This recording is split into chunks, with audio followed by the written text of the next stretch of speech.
Patay matapos barilin ng hindi pa nakikilalang salarin ng isang personal driver sa Malabon. Sa ngayon, blanco raw ang amo ng biktima sa posibleng motibo ng krimen. Nakatutok si Dano Tingkungko.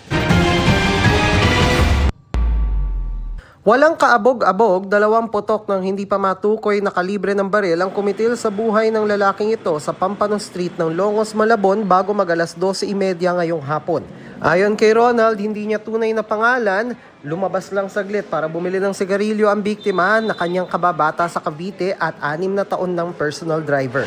Sinasunod ako ng opisina, siya kumain, bumili ng sigarilyo. Pagbalik niya dito, yun, binaril niya siya. Sinigawan ng binaril siya.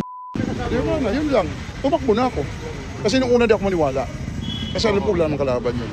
Tapos paglabas mo, ayun na, nakabulagta na siya. Tinitignan pa natin lahat ng anggulo, no? Kasi ang titignan natin kung anong negosyo. Kanina may kausap daw siya at bumili lang ng sigarilyo sa katabing sari-sari store.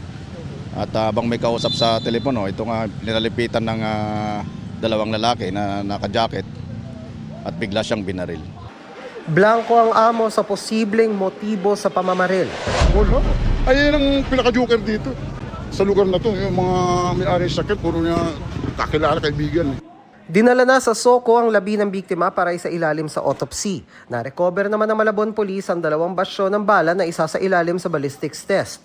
Iimbisigahan din ang mga CCTV sa paligid para matukoy ang pagkakakilanlan ng salarin. Naglagay rin ng checkpoint ang mga pulis sa palibot ng Malabon. Sa ngayon, nakakandak pa tayo ng follow-up at investigation dahil lahat ng anggulo ay ating titignan kung ano talaga yung naging motibo sa pamamaril. Para sa GMA Integrated News, Dano Tingkungko, nakatutok 24 oras.